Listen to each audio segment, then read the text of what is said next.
pegar um ponto aí que é bastante... Aliás, tem muita riqueza aí no que você está dizendo, mas pegar um ponto que é interessante, que tem a ver com efeito eixo, né?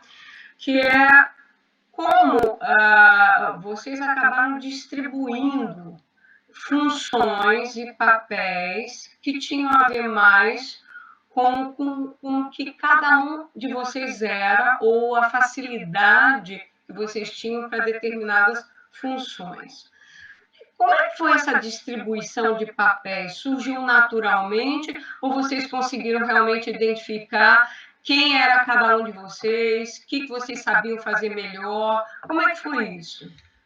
Foi meio natural, porque a gente começou com um grupo maior, né? Então nem todo mundo ficou. E aí a gente foi fazendo o que a gente gostava de fazer. Então, para mim, o que eu mais gostava de fazer era ir até as comunidades e conversar com as pessoas. Então, essa era a parte que eu gostava de fazer. Então, eu fiquei com ela naturalmente. O Rodrigo já era o cara de vendas, né? Então, ele já começou fazendo isso, assim, natural. E a Lina, ela começou muito como assessora, mas ela já logo migrou para a parte financeira, porque ela tinha sido diretora financeira na empresa Júnior. Então, era a pessoa que mais tinha conhecimento dessa parte financeira de nós, era ela, porque eu tinha sido diretora de marketing na empresa Júnior, o Rodrigo tinha sido presidente, né? E antes ele tinha sido diretor de projetos, então ele estava muito na venda mesmo, né? Já tinha desenvolvido mais isso dentro da empresa Júnior. Então, quando a gente distribuiu os papéis, ele foi meio pelas nossas experiências, assim, né? Eu tinha mais experiência com pessoas, a Lina com os números, e ele tinha essa experiência de vendas. E aí a gente se distribuiu pelo que a gente gostava de fazer mesmo. Quer dizer, além, quer dizer, você está mostrando que nessa trajetória toda foi importante desenvolver determinadas habilidades, mas, sobretudo, a rede de contatos, né? E que, ao longo da trajetória, parece que vocês sempre tiveram, ou pelo menos o que você está pontuando, a abertura de buscar novos conhecimentos, se preparar e abrir novas possibilidades, tanto de habilidades para vocês, quanto também, ao se inserir nisso, vocês estão abrindo novos contatos. Né? Isso mesmo. Uhum. Tá. Deixa eu perguntar se houve alguma situação de vocês procurarem alguém ou tentarem alguma parceria que se negou a ajudar vocês? Sim. Acho que a gente teve muitas, né? A gente teve muito não no começo, assim, normal. Eu lembro que a gente tinha uma folha que era muito doido, porque é bem isso também do Effectuation. A gente não sabia direito o que a gente ia fazer. Né? A gente sabia o quê? Que a gente queria apoiar os empreendedores na periferia. Como a gente ia fazer isso, a gente não sabia. Aí a gente tinha um papel que a gente chamava de laboratório de Dexter, que eram umas ideias mirabolantes que a gente tinha. E a gente colocava lá no laboratório de Dexter. Aí vamos ver se alguém acha isso interessante, né? E a gente falava com todos os nossos parceiros, ou com possíveis parceiros, se eles achavam aquela ideia interessante, né? De fazer Tanto que a Aliança criou vários braços no começo. A gente tinha um braço de microcrédito, a gente tinha um braço de vendas que virou a Solidarium, e hoje a Solidarium é a Olist, né? Que é uma das maiores startups, acho que do Brasil, a Olist. Hoje começou dentro da Aliança, então a gente tinha um monte de possibilidades, e foram os nãos que foram moldando, na verdade, a gente. Que quem topou fazer projeto com a gente foi se adaptando. Então, assim, a gente conseguiu entrar num nicho de apoio a grupos produtivos, e aí tinha uma onda também no Brasil de financiamento a grupos produtivos. Então, o Instituto Walmart, o Instituto Renner, tinha um monte de edital para isso, e a gente entrava nos editais já para ganhar, porque o pessoal já falava assim, escreve lá que a gente vai aprovar o projeto de vocês, né? Desde que esteja no orçamento e tal. Então, a gente tinha muito esse nicho, e a gente pulou para empreendedores individuais, porque o Sebrae pediu para a gente fez um projeto enorme com o Sebrae, o negócio é negócio, e eles falaram, gente, só que esse projeto aqui é para empreendedores individuais, não é para grupo produtivo. Vocês vão fazer? E aí vamos fazer. Então a gente se baseou muito no Sims, né? Porque não, a gente tinha muito, a gente ia para São Paulo, a gente passava o dia inteiro em São Paulo fazendo reunião, só para apresentar a aliança, só para ver se existia uma possibilidade de alguma parceria com os institutos. Então a gente pegava lá os contatos e pessoas que a gente conhecia indicando pessoas que trabalhavam nas multinacionais, e a gente fazia uma agenda em São Paulo, a gente ia de ônibus de Curitiba para São Paulo, passava o dia inteiro lá e voltava de ônibus.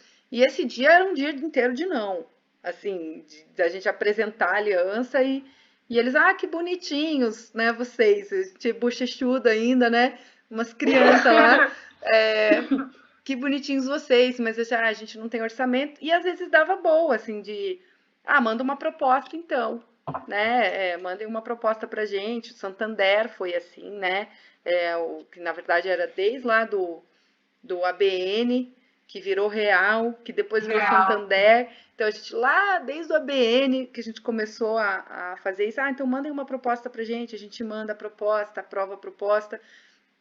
Então é isso, assim, eu acho que a gente, mais do que os nãos, a aliança se moldou pelos sims, né? Então assim, vocês fazem...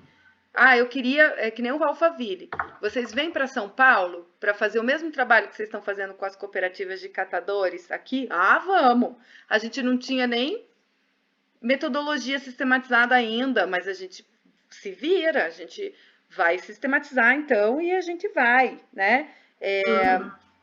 A mesma coisa foi com o Sebrae, né? Vocês atendem empreendedores individuais? Atendemos. Claro, sempre fez parte da nossa história. Nunca a gente tinha tido experiência com empreendedores individuais. Então a gente foi muito se moldando e aprendendo conforme os nossos parceiros iam caminhando também. E isso é parte da nossa história também, né? Porque a expansão da aliança também foi assim. A gente tem uma parceria de muitos anos, né, com o Santander, e o Santander queria fazer um edital de apoio a grupos produtivos no Brasil inteiro. E eles perguntaram se a gente não poderia coordenar o edital. Então foi aí que a gente elaborou a nossa estratégia de expansão. É claro que com todo o conhecimento que a gente teve em Recife, porque a gente mandou um dos fundadores, que foi o Eduardo, para Recife.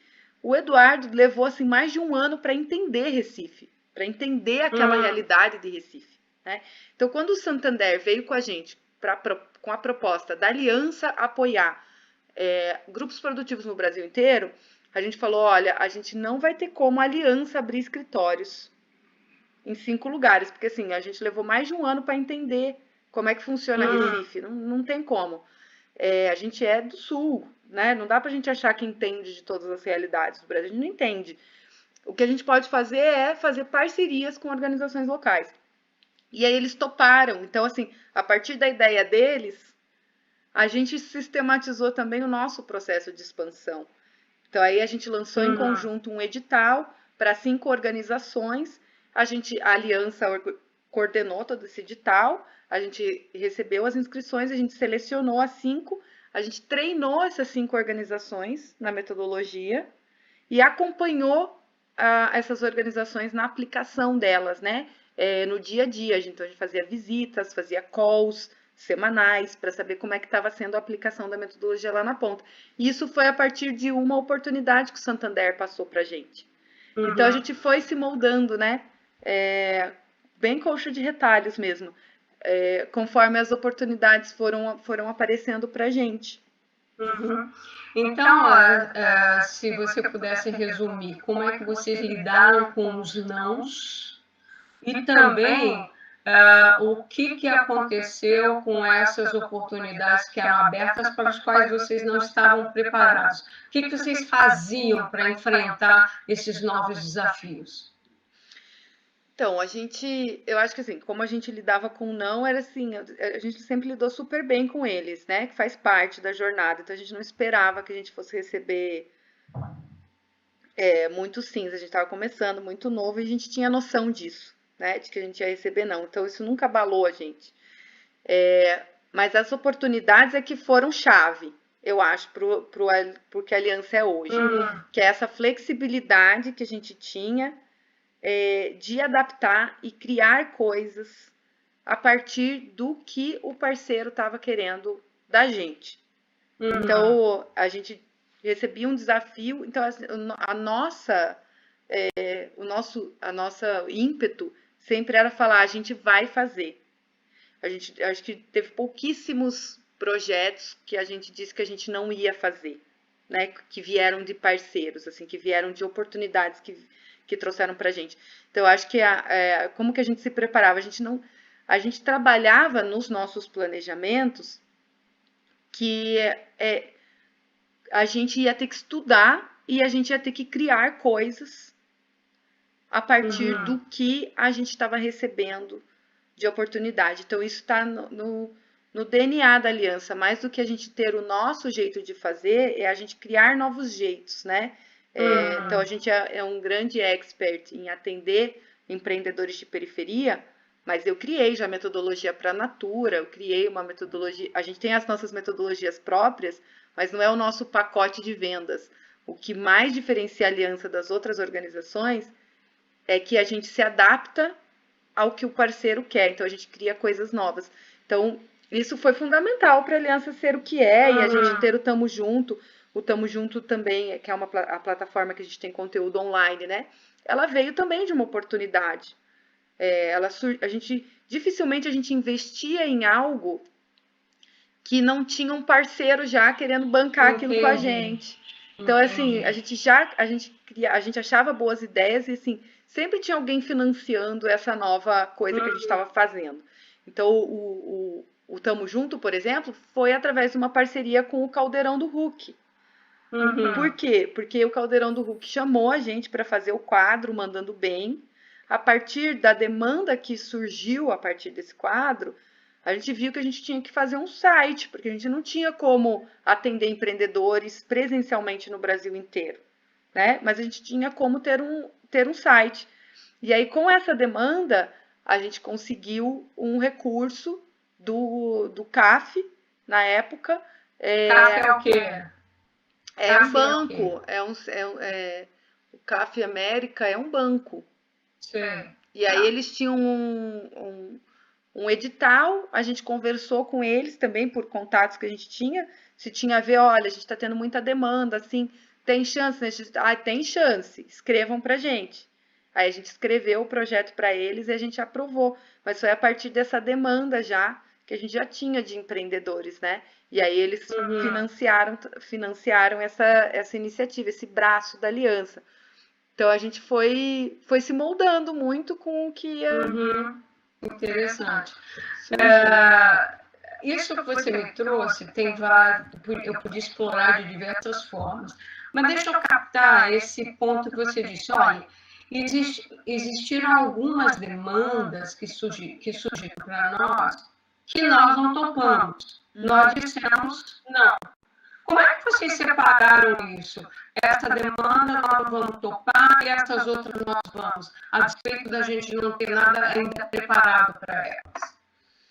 Então, tem a ver com a causa mesmo, né? Então, os projetos que a gente falou não são projetos, por exemplo, que querem apoiar empreendedores de uma classe social mais elevada e que não necessariamente são com minorias. Então, tudo aquilo que não é a nossa, porque a aliança é o MOCIP, né? A gente é de interesse público e a gente tem uma causa. Então, por mais que a gente tenha a cabeça de que a gente atende um mercado normal, a gente tem clientes, né? A gente não tem fins de lucro, mas a gente também não tem fins de prejuízo. E o nosso lucro a gente reinveste, né? Dentro da própria organização.